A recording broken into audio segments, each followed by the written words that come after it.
Just a reminder, if you're working with young children, or maybe you don't like the possibility that you might be stuck with one of these pins, then instead of pinning with straight pins, you can replace these with safety pins. We're going to be sewing little stitches across this X. The stitches need to be between a 1/16 and an 1/8 of an inch big.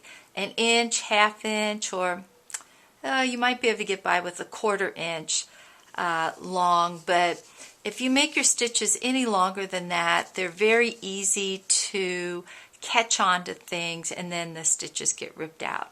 So shoot for about a 1/16 to an 1/8 of an inch. The thread that you're going to use can be contrasting thread like this one, or it can match. That's personal preference. I like to use a single strand thread, which means I've threaded my needle and one of the strands is loose and the other strand is going to get a knot in it like this.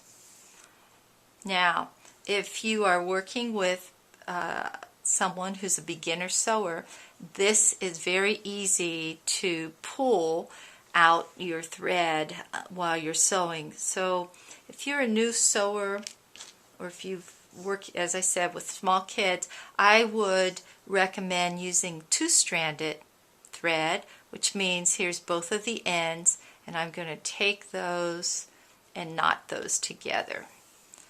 So then if I pull with my thread, or with my needle, then I don't have to worry about the needle becoming unthreaded. So I start off with hiding my knot.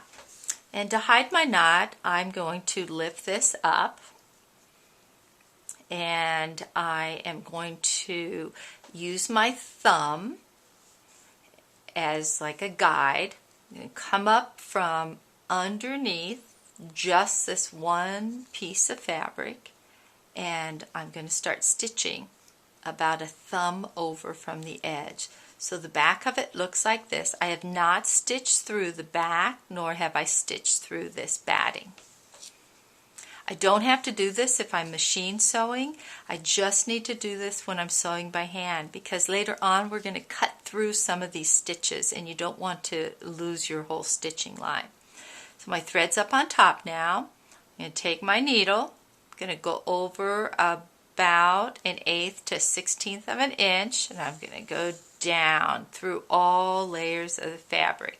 So I'm on this side, the back side. I'm going to keep my needle underneath here, and I'm going to poke up.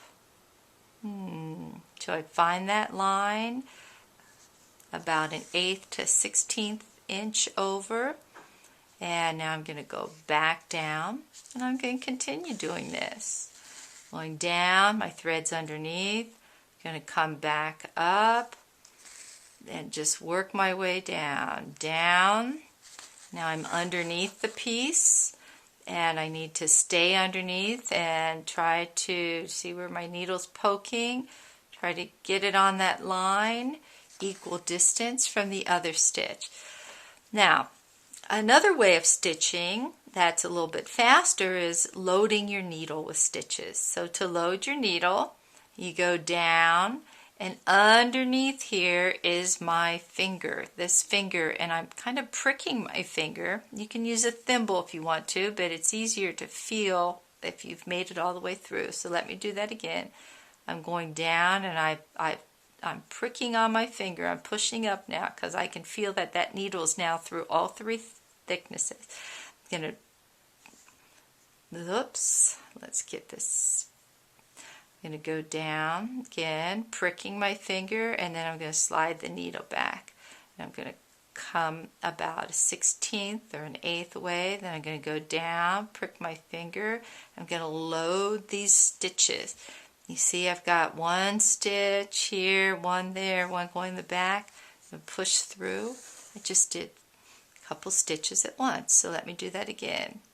I'm going to push down till I can feel it on my finger on the bottom. I'm going to come up, going to push down, going to come up again. And I'm going to continue working my way all the way across. I can either work it like that, loading my stitches like I just did, or I can go down and up.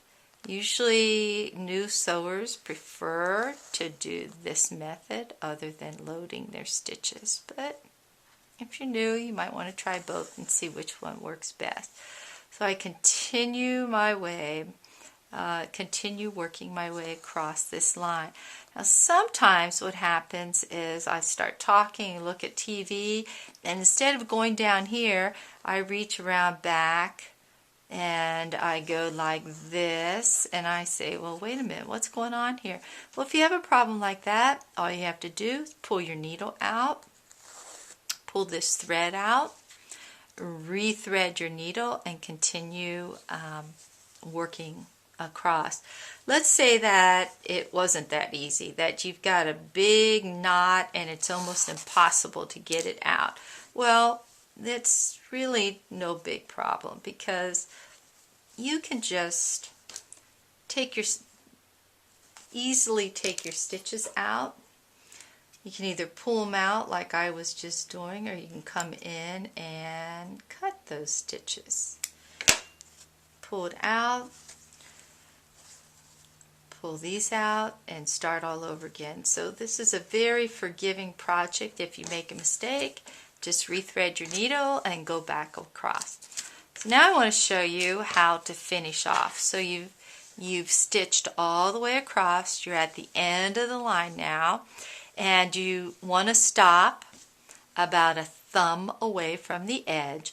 And so I'm going to go down, but just like at the beginning, I'm only going to go into that first.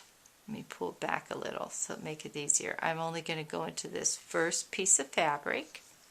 So I'm in here, and you can either go into the batting or you can tie off in that fabric, but I'm going to make a loop. See my little loop? And then I'm going to go into my loop, and that makes a knot. I'm going to do it again. I'm going in and I'm going to make a loop. Let me see that loop. Do you see the loop? Well, it's a twisted loop, but there's my little loop. And then I'm going to go into that loop, and there's my knot at the very edge of my fabric.